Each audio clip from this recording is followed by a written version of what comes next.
Tras la caída del Imperio Romano, la sociedad se ruraliza, es decir, prácticamente la gente va a vivir al campo y se abandonan las ciudades. ¿Todas las ciudades? No, hay algunas que se siguen manteniendo, pero las menos. ¿Por qué? Porque no hay comercio debido a la dificultad en el transporte, a los peligros.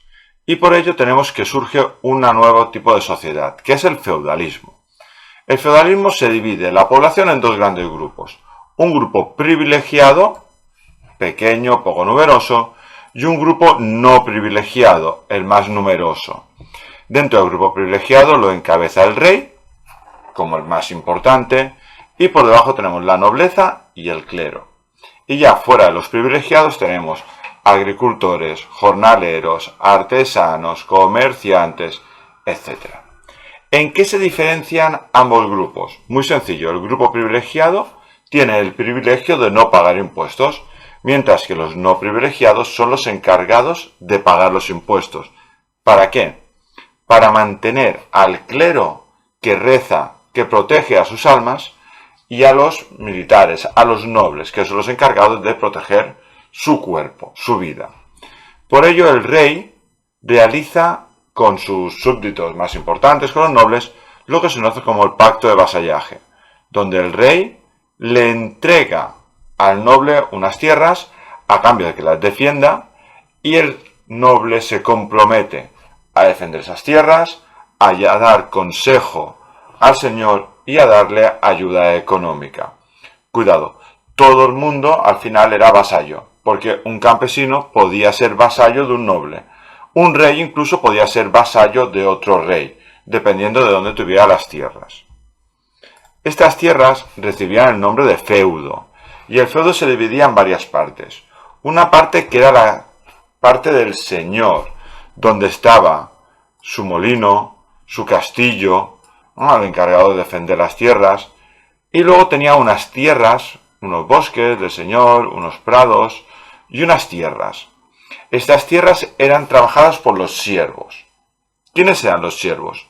Los siervos eran campesinos vinculados a la tierra, que habían hecho un juramento con el noble de trabajar esas tierras y de pagar una serie de impuestos, ya sea una parte de la cosecha, o bien dando también animales, trabajo gratuito, etc.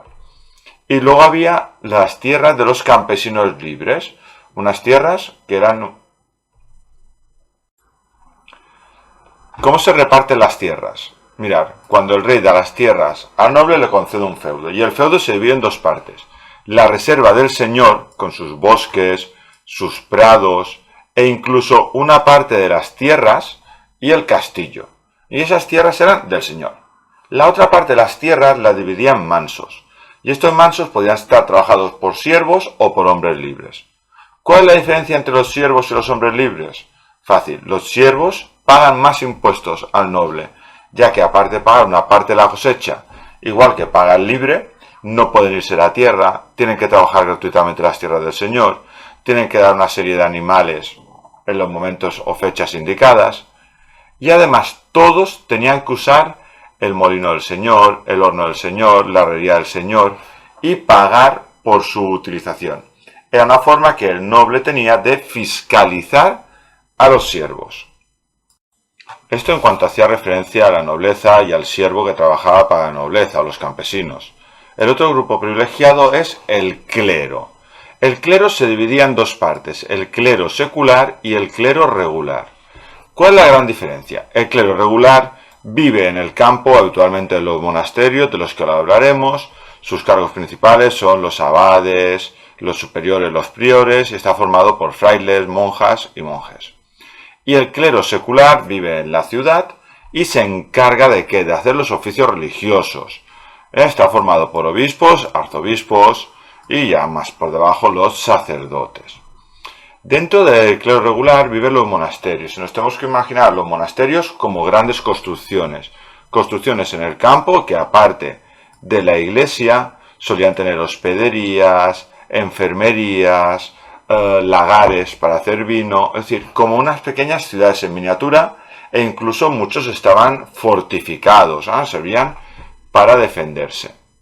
¿Por qué es importante la iglesia? Porque la iglesia marca los ritmos de la vida, marca las festividades religiosas, Navidad, Pascua, los patrones, los importantes acontecimientos en la vida de las personas, como es bautizos y bodas, sobre todo, porque todo esto era importante para el pueblo.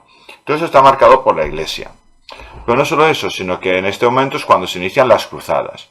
¿Qué son las cruzadas? Pues las cruzadas son la Guerra Santa para recuperar terrenos a los infieles. En este caso, los infieles son los musulmanes.